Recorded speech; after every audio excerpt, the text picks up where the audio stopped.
আর কাউকে কিছু বলার সুযোগ না দিয়েই বেরিয়ে গেল। আদিবার খারাপ লাগলেও আদির এমন ব্যবহারের কারণ খুঁজে পেল না। কি হচ্ছে এসব? আদি কেন এমন করছে তার বোধগম্য হচ্ছে না। দেখতে দেখতে সকাল গড়িয়ে বিকেল। বিকেলে আদি বাসায় ফিরল। বাসায় কারোর সাথে কোনো কথা বলেনি, নিজেই চলে গিয়েছে। আদি সারাদিন খায়নি, ব্যাপারটা আদিবা মানতে পারেনি। তাই আদি ঘরে যাওয়ার কিছুক্ষণ পর আদিবা প্লেটে খাবার নিয়ে আদির ঘরে গেল। আদিবাকে দেখেই আদি রেগে তেতে উঠল। কি চাই? আপনার খাবারটা।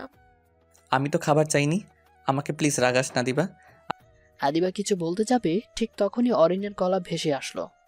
আদিপা দেখে যা, তোর জন্য কত কিছু এসেছে। আদিবা অরিনের কথায় কান দিতে চাইবে তার আগেই আদিত্য আদিবাকে নিয়ে বের হয়ে আসলো। নিচে নেমে আদিবা অবাক হলো। তার বিয়ের তথ্য এসেছে। শাড়ি থেকে শুরু করে দামি দামি অলংকার, মেকআপ সামগ্রী সব আছে। জুই, সাদিয়া, অরিন সবাই সবকিছু খুলে খুলে দেখছে। আদিবা নিজেও এগিয়ে গিয়ে জিনিসগুলোতে চোখ বুলিয়ে আদির দিকে তাকালো। আদি মুখে হতাশার হাসি টেনে বলল, আমি বলেছিলাম না ওই পরিবারে বিয়ে হলে আদিবা রাজরানী হয়ে থাকবি।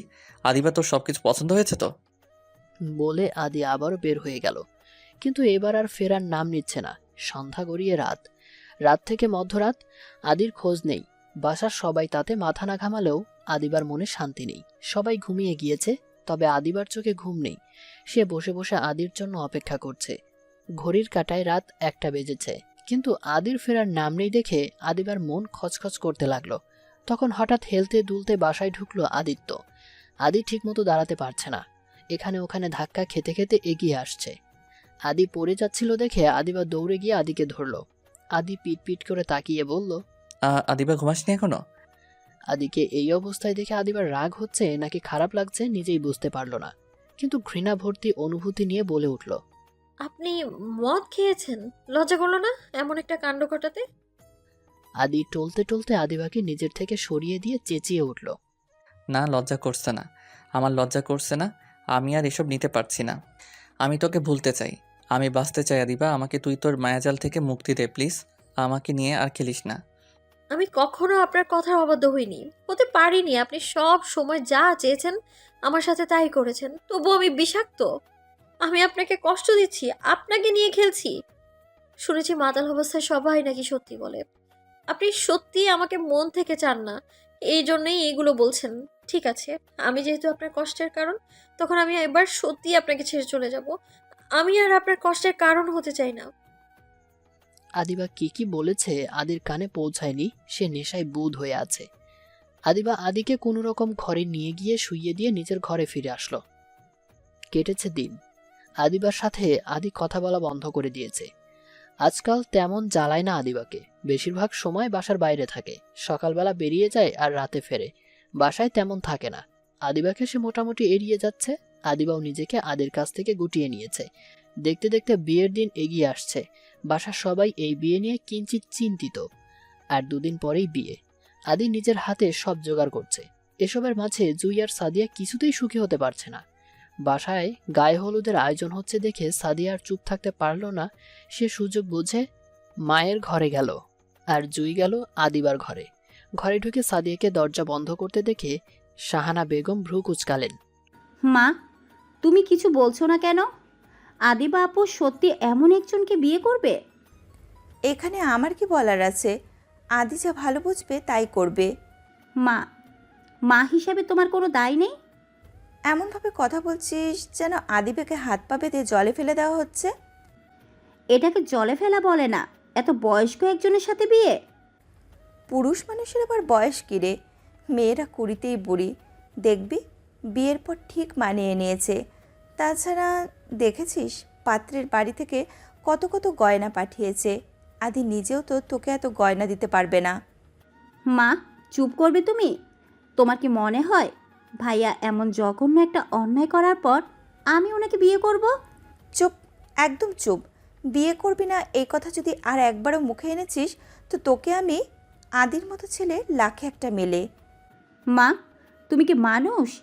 সেই ছোটবেলা থেকে আপুর সাথে অন্যায় করে আসছো, আজও নিজেকে বদলাতে পারলে না? এত চ্যাটাং চ্যাটাং কথা যে বলছিস, আদি যদি আমাদের ওপর থেকে হাত তুলে নেয় কি হবে বুঝতে পারছিস? তাছাড়া এর চেয়ে ভালো পাত্র তুই খুঁজে বের করতে পারবি? যৌতুক ছাড়া মেয়ে পার করতে? তোমার সাথে কথা বলে লাভ নেই।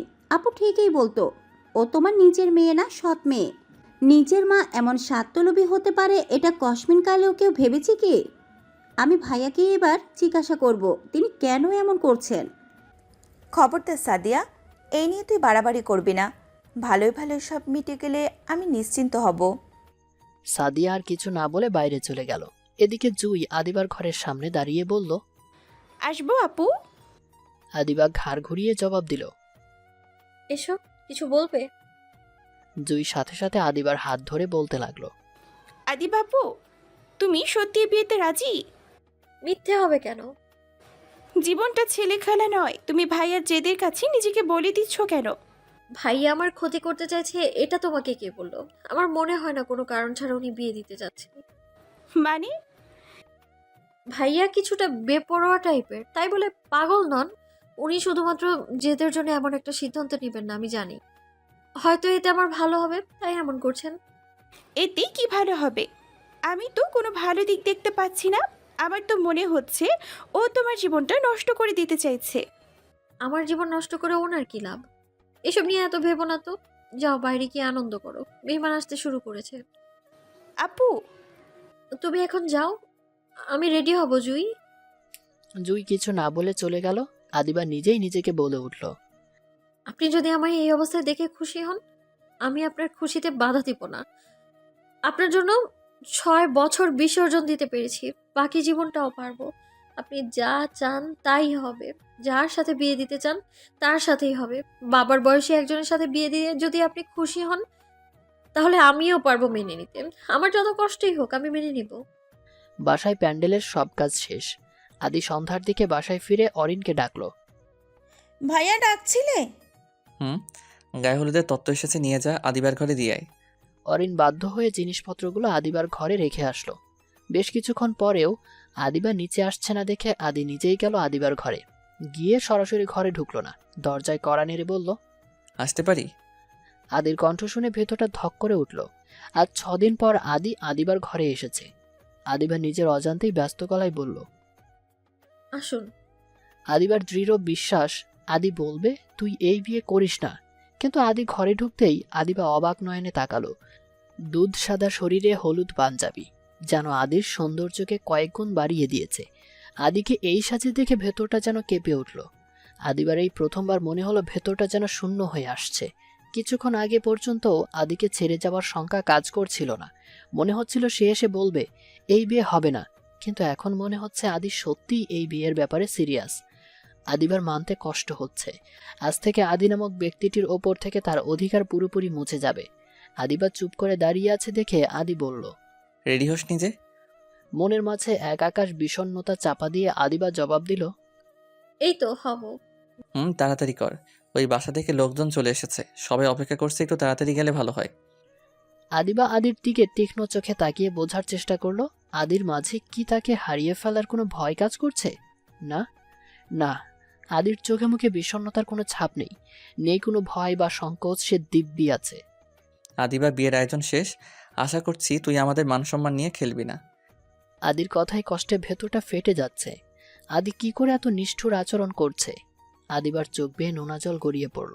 মনের মাঝে দীর্ঘদিনের চেপে রাখা ভালোবাসার মৃত্যু হলো। এবার শুধু কবর দেওয়ার অপেক্ষা।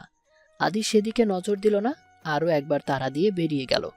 আদিবা নিজের মনকে শক্ত করে তৈরি করে নিচে নামলো। সাথে সাথে আদি, জুই আর অরিনকে আদেশ দিল আদিবাকে প্যান্ডেলে নিয়ে যেতে। সাদিয়ার মেজাজ বেজায় খারাপ হয়ে আছে, কিন্তু আদির ধমকাধমকিতে সেও অনুষ্ঠানে অংশগ্রহণ করছে। প্যান্ডেলে গিয়ে স্টেজে বসে আদিবা অবাক হলো। মন খারাপ থাকায় আজ সে নিজের ঘর থেকে বের হয়নি, তাই এখন এখানে এসে অবাক হয়েছে। তার বিয়ে উপলক্ষে এত জমকালো আয়োজন করা হবে কে জানতো? আদি তাহলে সত্যি বেশ বড় লোকের সাথে তার বিয়ে ঠিক করেছে, কিন্তু সে কি কখনো জানতে পারবে? আদিবা টাকা পয়সা সম্পত্তি কখনোই চায়নি, চেয়েছিল আদিত্যকে। আদিবা বসতে বসতেই আদি ফোনে কথা বলতে বলতে স্টেজে আসলো। সে ফোন কানে রেখেই বলল, কাকিয়া কোথায়? এসো, তুমি হলুদ দিয়ে অনুষ্ঠান শুরু করো, তারপর বাবা মা। আদি আজ বিশাল ব্যস্ত, এদিক ওদিক ছুটে বেড়াচ্ছে। আদির বন্ধু বান্ধব থেকে শুরু করে আত্মীয় সবাইকে দাওয়াত দেওয়া হয়েছে। সবাই একে একে আদিবাকে হলুদ দিচ্ছে। আদি ঘুরে ঘুরে সবার আপ্যায়ন করছে। আদিবা বারবার আদিকে দেখছে, কথায় আছে, মন খারাপ থাকলে সব কিছুই খারাপ লাগে। আদিবারও ঠিক তাই হচ্ছে। হঠাৎ করেই শরীর খারাপ লাগছে, তার উপর সবাই মিষ্টি খাইয়ে দিচ্ছে। আদিবার একদমই ভালো লাগছে না, কিন্তু এই অবস্থায় নিষেধই বা কি করে করবে, তাই বাধ্য হয়ে খাচ্ছে। অনুষ্ঠানের এক পর্যায়ে আদির বন্ধুরা হলুদ দিবে, তারা স্টেজে এগিয়ে আদিকে ডাকতে লাগলো। আদি অনেক হয়েছে, এবার সেজে আয়, একসাথে ছবি তুলি। আদি ব্যস্ততাকে ছুটি দিয়ে চুল ঠিক করতে করতে স্টেজে এসে আদিবার পেছনে দাঁড়ালো। ছবি তোলা হলো। ছবি তোলা শেষে আদির বন্ধু ফয়সাল বলে উঠল। আদিবাকে একটু হলুদ দিয়ে দে। আদি হেসে উঠল। দূর শালা, কি বলিস? আমি হলুদ দিব কি করে? অ্যাট লাস্ট একটু মিষ্টি মুখে করিয়ে দে। তা দেয়া যায়। এ আদিবা, হা করতো। বলেই আদি আদিবার মুখে মিষ্টি দিয়ে দিল। আদিবার গা গুলিয়ে উঠল। আদিবা তাড়াতাড়ি মুখ চেপে ধরল। আদি নিশ্চয়ই রাগ করেছে, সে নিশ্চয়ই ভেবেছে আদিবা ইচ্ছে করে এমন করলো। আদিবা ভীতু চোখে আদির দিকে তাকালো। আদি তাকে অবাক করে দিয়ে বলল। বই বাচ্ছে? আদিবা উত্তর দেওয়ার ভাষা খুঁজে পেল না। নিজের উপর নিজেরই রাগ হলো। এখনই কি গা গোলাতে হলো? তার সাথে সবসময় এমন হয় কেন? আশ্চর্য, এভাবে মুখ চেপে রেখেছিস কেন? আদিবা মুখ খুলে কিছু বলতে চাইল, কিন্তু পারল না। মুখ খুলতেই ভাই, ইয়া। আদি তাড়াতাড়ি আদিবাকে টেনে সাইডে নিয়ে গেল। আদিবা বসে বসে বমি করছে। আদি দাঁড়িয়ে দাঁড়িয়ে পাহারা দিচ্ছে। আদিবা উঠে দাঁড়িয়ে ভীতু কণ্ঠে বলল। আমি ইচ্ছে করে করিনি, আমি এমন করতে চাই না ভাইয়া, প্লিজ মারবেন না। আমাকে কি তোর মাথা মোটা মনে হয়? ইচ্ছে করে কেউ কিভাবে বমি করতে পারে? আদির কথায় আদিবা রীতিমতো অবাক হলো। এমন একটা ঘটনার পরেও আদি রাগ না করে ঠান্ডা মাথায় কথা বলছে কি করে? আদি এত বুঝদার কবে হলো? আদিবার মাথায় ঢুকলো না। আদি এক বোতল পানি এগিয়ে দিয়ে বলল। একা একা যেতে পারবি নাকি ঘরে দিয়ে আসতে হবে? আদিবা উত্তর দিল না। আদি কিছু না বলে আদিবাকে কোলে তুলে নিল আর সবার সামনে দিয়েই নিয়ে গেল। আদির আচরণে আদিবা অবাক হলো। এই প্রথমবার আদিবা অসুস্থ হওয়ার পর আদি তাকে না মেরে কেয়ার করছে। আদিবা মনে মনে শান্তি পেল। ইচ্ছে হলো আদিকে বলতে সে সারা জীবন তার সাথেই থাকতে চায়, কিন্তু আদিবার সেই আশায় জল ঢেলে দিয়ে আদি সে আদিবাকে নিয়ে সোজা ওয়াশরুমে ঢুকে গেল আর আদিবাকে কোল থেকে নামিয়ে দিয়ে নিজে বের হয়ে বাইরে থেকে দরজা বন্ধ করে দিল। আদিবা আবারও এক দফায় অবাক হয়ে বলল। ভাইয়া কি করছেন? সাথে সাথে আদিত্য ওয়াশরুমের লাইট অফ করে দিয়ে বলে উঠল। খারাপ লাগলে সেটা মুখ ফুটে বলতে হয়। কেউ তো মন বিশারদ নয়, সে তোর মনের কথা বুঝে ফেলবে। মিষ্টিকে তো অসুবিধা হচ্ছিল, বললি না কেন? যাই হোক, আপাতত 1 ঘন্টা অন্ধকারে থাকলে আর এমন হবে না। আপনি কি মানুষ? এক প্রশ্ন কতদিন করিস? দরজাটা খুলুন। 1 ঘন্টার 1 মিনিট আগেও খুলবো না। আমার জীবনের সবচেয়ে বড় ভুল, আমি আপনার পরিবারে জন্মেছি। এই ভুল শুধরানোর কোনো উপায় যেহেতু আপাতত নেই, তাই চুপচাপ থাক। আমি যাচ্ছি, 1 ঘন্টা পরে আসবো। যাবেন না প্লিজ, দরজাটা খুলুন। কে শোনে কার কথা? আদি বাইরে চলে গেল আর 1 ঘন্টা পর ফিরে এসে দরজা খুলে দিল। আদিবার নাক মুখ লাল হয়ে গিয়েছে, রাগে ফোঁসফোঁস করছে। আদি দরজা খুলে দিয়ে বলল। উঠুন, উঠে নিজের ঘরে যান। আদিবা বলে উঠল। ভেবেছিলাম বিয়ে করে চলে যাব, আপনাকে মুক্তি দিয়ে দিব, কিন্তু না। কার জন্য এত বড় স্যাক্রিফাইস করব? শোনেন, আমি এই বিয়ে করব না। আপনার মতো অমানুষের জন্য আমি আমার নিজের জীবনটা বিসর্জন দিব না। আদি কথাটা শেষ করতেই আদি তার গলা চেপে ধরে বলে উঠল। এই বিয়েতে যদি তুই কোনো গন্ডগোল করিস, তোর কপালে যে কি আছে। কি করবেন আপনি? আমি আপনাকে ভয় পাই না, বুঝছেন? আমি বিয়ে করব না মানে করব না। যদি তোকে মেরে লাশ বানিয়ে বিয়ে দিতে হয় তাই দিব, তবু কাল তোর বিয়ে হবে। বলে আদি আদিবাকে ধাক্কা দিয়ে ঘর থেকে বের করে দিল। পরদিন যথারীতি বিয়ের আয়োজন করা হয়েছে, কিন্তু আদিবা বেঁকে বসেছে সে বিয়ে করবে না, কিছুতেই বিয়ে করবে না। সে বাসা ছেড়ে চলে যাবে, এ নিয়ে আদিবার ঘরে সভা বসেছে। আদি তো রেগে আগুন। কাকিয়া বরপক্ষ নিচে বসে আছে, তুমি তোমার মেয়েকে বোঝাও, আমি কিন্তু আর সহ্য করব না। আপনাকে সাহায্য করতে কে বলেছে? আমি বলেছি তো আমি বিয়ে করব না। আমার হাত পা খুলে দিন। কোন অধিকারে আমাকে বেঁধে রেখেছেন? আমি কি কয়েদি?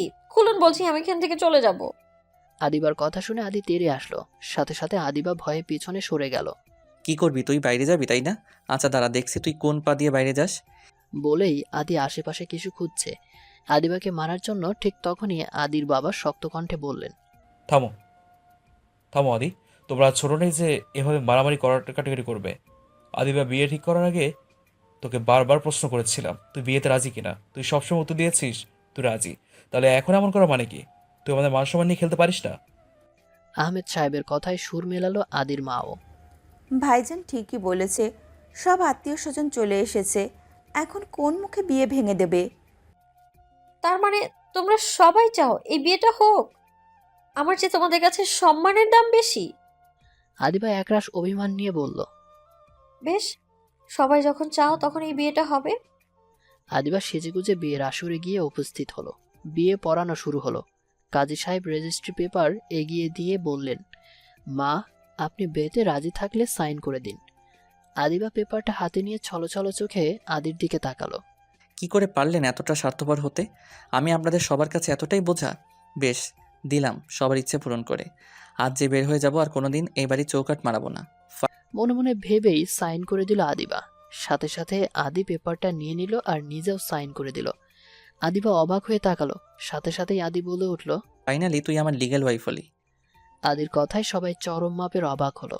আদিবা হতভম্ব হয়ে বলল। মানে? আদি হা হা করে হেসে উঠল। কি ভেবেছিলি এত সহজে আমি তোকে মুক্তি দিয়ে দিব? তিলে তিলে আমাকে যে কষ্ট দিয়েছিস তার শোধ তুলবো না? আজ থেকে দেখব তুই কি করে আমার হাত থেকে রেহাই পাস। একটা কথা কান খুলে শুনে রাখ, দরকার হলে আমি তোকে রেখে আরও 3টা বিয়ে করব, তবু তোকে ডিভোর্স দিব না। আদির কথায় আহমেদ সাহেব রেগে গেলেন, ধমক দিয়ে বললেন। এসব কি ধরনের তামাশা আদিত্য? তামাশা হতে যাবে কেন? উনি মানে আঙ্কেল আমার ফস্টার ফাদার। মানে বাসা থেকে বের হয়ে যাওয়ার পর আঙ্কেল আন্টি আমাকে দত্তক নিয়েছিল। কেন নিয়েছিল সেটা লম্বা ইতিহাস, এখন বলার সময় নেই। ওনারাই আমাকে বিদেশে নিয়ে গিয়েছিল। যেদিন থেকে বিদেশে গিয়েছি সেদিন থেকেই আমার লক্ষ্য ছিল দেশে ফিরে আমি আমার প্রতিশোধ নিব। এই মেয়েটা আমাকে অনেক জ্বালিয়েছে, এবার আমার পালা। আমি এবার ওকে দেখে নিব। হুজুর, রেজিস্ট্রি তো হয়েই গেল, এবার ধর্মীয় মতে বিয়ে পড়ান। আদিবার আগে কটমট করে বলে উঠল।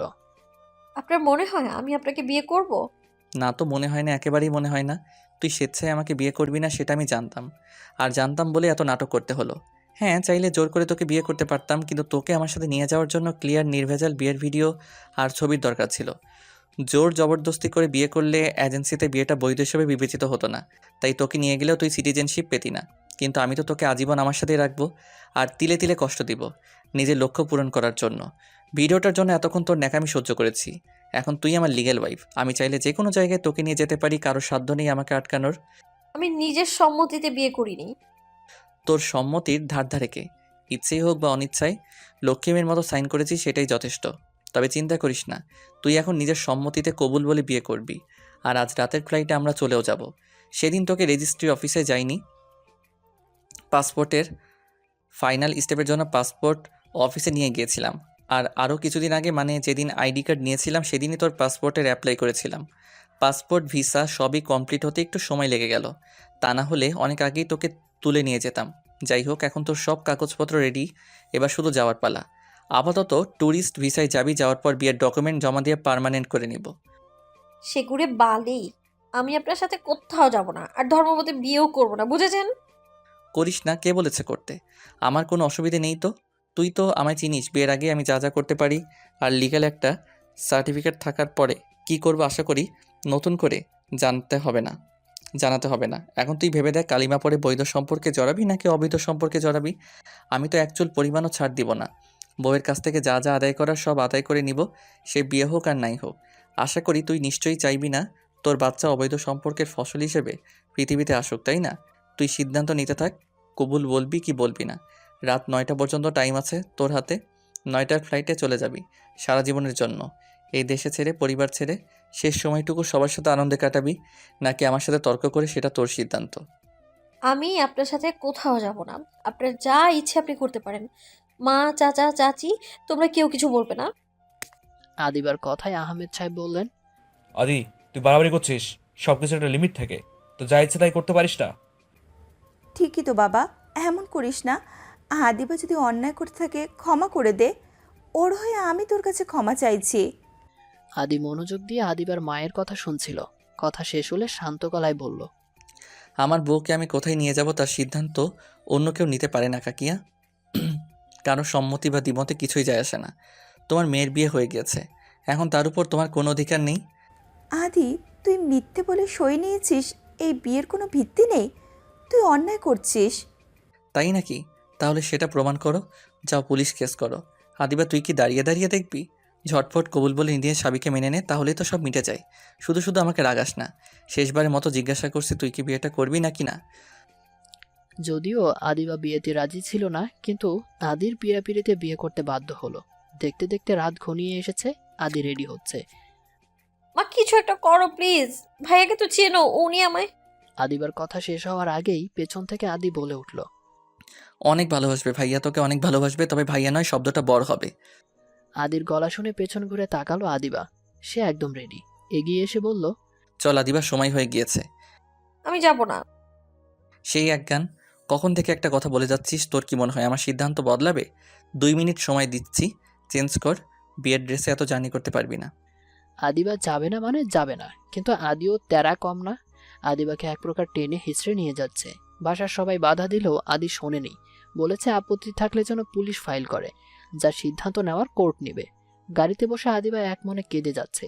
আদি তাতে বিরক্তও হচ্ছে। হয়েছে, অনেক কেঁদেছিস, এবার বন্ধ কর। যা হচ্ছে হতে দে, ভাগ্যের উপর কারো হাত নেই। যা হয় ভালোর জন্যই হয়। কত যে ভালো হচ্ছে তা তো আমি জানি। আপনার মতো মানুষের সাথে থাকাটা কতটা ভয়ঙ্কর সেটা আমার চেয়ে ভালো আর কে জানে। আদিবার কথায় হা হা করে হেসে উঠল। আমি বাঘ বা ভাল্লুক নই, তাই এত চিন্তা করার কিছু নেই। যাই হোক, রাস্তায় একদম সিন ক্রিয়েট করবি না। রাস্তায় যদি তুই সিন ক্রিয়েট করিস, আমি কিন্তু গায়ে হাত তুলতে বাধ্য হব। আদিবা সারা রাস্তা কেঁদেছে। কয়েকজন জিজ্ঞাসা করেছে কেন কাঁদছে। আদি সবাইকে বলেছে দেশ ছেড়ে চলে যাচ্ছে, তাই কাঁদছে। দেখতে দেখতে তারা গন্তব্যে পৌঁছালো। উফ আদিবা, জ্ঞান জ্ঞানটা এবার বন্ধ করবি? এতক্ষণ ধরে মানুষ কাঁদতে পারে, তোকে না দেখলে জানতেই পারতাম না। ভাগ্যিস রাস্তায় ঘুমিয়েছিলি, তা না হলে সারা রাতে কাঁদতি মনে হয়। আচ্ছা, তুই আসলে কি কারণে কাঁদছিস বলতো? তোর পরিবারের জন্য, যারা কিনা তোর কথা কোনোদিনও ভাবিনি, নাকি দেশের জন্য যেখানে তুই ঘরবন্দি ছিলি? আদির কথায় আদিবা চোখ তুলে তাকালো। এভাবে তাকানোর কিছু নেই। ওয়েলকাম হোম, ভিতরে আসুন। আদিবা ঘরে ঢুকে মোটামুটি অবাক হলো। ঝকঝকে বাড়ি। দরজা দিয়ে ঢুকতেই হাতের বাঁদিকে সিঁড়ি। আদি তরতর করে উপরে উঠে যাচ্ছে। আদিবাও তার পিছু নিয়েছে। আদি গিয়ে ঘরের দরজা খুলে দিল। ধূসর রঙের ঘরটার একপাশে বিশাল কাচের জানালা। তার ঠিক পাশেই বিছানা। বিছানার মাথার দিকের দেয়ালে বড় করে টাঙানো আদিবার ছবি। ছবিটার দেখে আদিবার চোখ শুরু করে সন্দেহের চোখে তাকালো আদির দিকে। আদি আদিবাকে পাত্তা না দিয়ে কাবার থেকে কাপড় বের করতে করতে বলল, এত অবাক হওয়ার তো কিছু নেই। আমার ঘরে আমার বউয়ের ছবি থাকতেই পারে। আপনার বউ মানে? বউ মানে কি, সেটা তো লাইট অফ করে বোঝাতে হবে। এই হেয়ালে বন্ধ করুন তো। এই ছবিটা আপনি কোথায় পেলেন? এত বছরে কোনোদিন তো খোঁজ নেননি, তাহলে ছবি পেলেন কোথায়? আদি বাঁকা হাসল। উত্তর না দিয়ে ওয়াশরুমে চলে গেল। আদিবা বোকার মতো তাকিয়ে রইল। কিছুক্ষণ পর আদি ফিরে এসে বলল, যা চেঞ্জ করে নে। ব্যাগপত্র যেহেতু আনিস নি, আপাতত আমার জামা কাপড় পরে নে। রেস্ট নিয়ে তারপর শপিংয়ে যাব, এখন ক্লান্ত লাগছে। এই জন্যই বলেছিলাম ব্যাগটা অন্তত নিয়ে আয়। আপনার আচরণ রহস্যজনক লাগছে। আপাতত রহস্যভেদের চেষ্টা না করে যেটা বললাম সেটা কর। আদি বরাবরের মতোই জোর করে আদিবাকে ওয়াশরুমে ঢুকিয়ে দিল। আদিবা ফ্রেশ হয়ে বের হয়ে দেখলো ঘর ফাঁকা, আদি নেই। সে এদিক ওদিক তাকিয়ে নিচে নামলো। আর অবাক হলো, কারণ আদি রান্নাঘরে। আদিবা নিজের চোখকেই বিশ্বাস করতে পারছে না। সে কি ঠিক দেখছে? আদি রান্না করছে। আদিবা এগিয়ে গিয়ে রান্নাঘরের দরজায় দাঁড়ালো। আপনি রান্না করছেন? আদিবার প্রশ্নে একটু বিচলিত হলো না আদি। সে যেন জানতো এই সময় আদিবার এই প্রশ্নটাই করার কথা। আদি রান্নায় মনোযোগ রেখেই জবাব দিল, এখানে হেল্পিং হ্যান্ড পাওয়া যায় না। নিজের কাজ নিজেকেই করতে হয়। তাছাড়া মা মানে আমার পালিত মা বেশিরভাগ সময় দেশে থাকে, তাই আমার কাজ আমাকে করতে হয়। আমার বাইরের খাবার তেমন পছন্দ না। শুনুন, আমি করে দিচ্ছি। দরকার নেই, আমি বউ নিয়ে এসেছি, কাজের মেয়ে না। হঠাৎ আচরণ বদলের কারণ কি? আদিবার কড়া চোখে তাকালো। আদিবা বুঝলো তাকে রাগানোটা উচিত হবে না, তাই কথা না বাড়িয়ে পেছন ঘুরে হাঁটা দিল। দরজা থেকে সামনের বাগান পর্যন্ত আপনার সীমানা, এর বাইরে যাবেন না। আদিবা ঘুরে তাকালো। মানে? মানে এখানকার কিছুই তো আপনি চিনেন না, তাই বেরিয়ে গিয়ে আমাকে বিপদে ফেলবেন না। যাই হোক, খাবার বানানো শেষ, খেয়ে তারপর যান। আদি প্লেটে খাবার নিয়ে টেবিলে রাখলো। আদিবা কথা না বাড়িয়ে খাবার মুখে দিতে দিতে বলল, আপনি বলেছিলেন আমাকে শাস্তি দিতে নিয়ে আসছেন, এখন এত যত্ন করছেন, ব্যাপারটা বোধগম্য হচ্ছে না। আদি বরাবরের মতোই খাবারে মনোযোগ রেখে বলল, আমার মন গহীনে আজীবন বন্দি করে রাখবো, এর চেয়ে বড় শাস্তি আর কি হতে পারে? কি বলতে চাইছেন আপনি? আমায় ভালোবেসে বিয়ে করেছেন আপনি? হয়তো না, তবে তোর প্রতি আমার বিশেষ ধরনের আকর্ষণ আছে। আর সেটা উপরওয়ালা প্রদত্ত। আমি অনেকবার চেষ্টা করেছি, তোকে ছাড়ার পারিনি। মানে? আমি আমার বাসার কারো খোঁজ না রাখলেও তোর খোঁজ রেখেছিলাম। ফয়সালের কাছে তোর ব্যাপারে জানতে চাইতাম। ফয়সাল? তোর বান্ধবী তিন্নির ভাই, আমাদের পাশেই বাসা। শোবার ঘরের ছবিটা ফয়সালের কাছ থেকে নেয়া। এতই যখন খোঁজ রাখার ইচ্ছে ছিল, বাসায় ফিরলেন না কেন আপনি?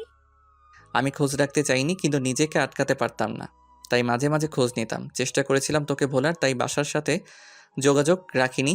এমনকি তিন্নিকেও সরাসরি কোনোদিন জিজ্ঞাসা করিনি, যদিও তোকে বলে দেয়। আমি তোর খোঁজ রাখার ইচ্ছায় খোঁজ রাখিনি। কেমন আছিস, কী করছিস, টুকটাক খোঁজ নিতাম। কেন নিতাম এই উত্তরটা আমি নিজেও মিলাতে পারিনি। আপনি কি জানেন আপনি একজন সাইকোপ্যাথ? হয়তো, তা না হলে কি একটা মেয়ের জন্য নিজের পরিবার ছেড়ে দিতে পারতাম? আসলে আমি তোকে অন্য কারো পাশে মানতে পারতাম না, তাই সরে এসেছিলাম। কিন্তু পুরোপুরি ছাড়তে পারিনি, তাই খোঁজ নিতাম। তা কি কি খোঁজ রেখেছিলেন আমার? ফয়সাল ছেলে মানুষ, তার উপর তোর সাথে তেমন পরিচয় নেই, তাই এত খোঁজ তো জানতো না। টুকটাক তিন্নির কাছে যতটা শুনতো সেটাই বলতো। আমি জানতাম তুই নিলয়কে ভালোবাসিস, তাই তোকে ঘৃণা করতাম। এখন তো সত্যিটা জানেন, তাহলে এখন ঘৃণা কেন করেন? ঘৃণা করলে বিয়ে করতাম না। তবে একজন আমায় ভালোবাসে না, আমাকে বিয়ে করতে চায় না, জেনেও তাকে জোর করে নাটক করে বিয়ে করাটা সত্যি লজ্জাজনক। কিন্তু আমার কাছে আর কোনো অপশন নেই, আমি তোকে ছাড়া থাকতে পারবো না। আপনি? আমার খাওয়া শেষ, একটু বাইরে যাব। আশা করছি দিনের বেলা একা থাকতে ভয় পাবি না। আদি উঠে যেতে যেতে বলল, চুলটা মোছা হয়নি, পানি পড়ছে, ভালো করে মুছে নিস, না হলে ঠান্ডা লেগে যাবে। বেশ অনেকক্ষণ পর আদি বাসায় ফিরল। ঘরে ঢুকে কিছুটা অবাকই হলো সে, কারণ আদিবা তার বিছানায় বেশ আরাম করে ঘুমাচ্ছে। এই মেয়েটা বেশ অদ্ভুত প্রকৃতির, মাঝে মাঝে সিরিয়াস বিষয়কে গুরুত্ব দেয় না, আবার অতি ক্ষুদ্র বিষয়টাকে টেনে হিঁচড়ে বড় করে। প্লেনে সারা রাত ঘুমাতে ঘুমাতে এসেছে, তারপরেও এত ঘুম। আদি সারা রাত একটুও ঘুমায়নি। কই, তার তো ঘুম পাচ্ছে না, বরং ইচ্ছে করছে আদিবার সাথে কথা বলতে। এই 6 বছরে কি কি ঘটেছিল জানতে, কিন্তু আদিবার কাছে এসবের গুরুত্ব কোথায়? আদি এতদিন কোথায় ছিল, কিভাবে ছিল, এসব কিছু কি তার জানার ইচ্ছে আছে? না, নেই। থাকলে কিভাবে ঘুমাতে পারত? সে আদিকে এতটুকু গুরুত্ব দেয়নি। ভেবেই মেজাজ খারাপ হলো আদির। সিদ্ধান্ত নিল আবার বাইরে চলে যাবে, কিন্তু দরজা পর্যন্ত এসে থমকে দাঁড়ালো। আচ্ছা, মেয়েটার শরীর খারাপ করেনি তো? এর আগে কখনো এত দূরের জার্নি করেনি, খারাপ লাগারই কথা। হয়তো মাথা ব্যথা করছে অথবা জ্বর এসেছে। একবার ভেবে পরক্ষণেই আবার ভাবল। শরীর খারাপ হোক, যা খুশি হোক, তাতে আদির কি? যে মেয়ে তাকে ভালোবাসে না তার জন্য চিন্তা করার মানেই হয় না। ভেবে আবারও পা বাড়ালো, কিন্তু বাইরে যেতে পারল না, আটকে গেল। না, আমি ওকে এভাবে ফেলে যেতে পারি না। ও আমার বউ, আমার জীবনের গুরুত্বপূর্ণ মানুষের উপরের সারির একজন। আমি ওকে ফেলে যেতে পারি না। ভেবে ঘুরে ফিরত এসে আদিবার পাশে বসলো। নিজের অজান্তেই হাত ছোঁয়ালো আদিবার কপালে। সাথে সাথে শক্ত কণ্ঠ ভেসে আসলো। মরিনি, এমন চুনোপুটিকে ফাঁসানোর জন্য আত্মহত্যার মতো বৃহৎ ঘটনা ঘটানোর মতো বোকা তো আমি নই। আদিবা ঘুমায়নি, ঘুমানোর অভিনয় করছিল। বুঝতে পেরে থতমত খেলো আদি, তবে সাথে সাথেই নিজেকে সামলেও নিল। এই মেয়ের কাছে নিজের দুর্বলতা স্বীকার করা যাবে না, কিছুতেই না।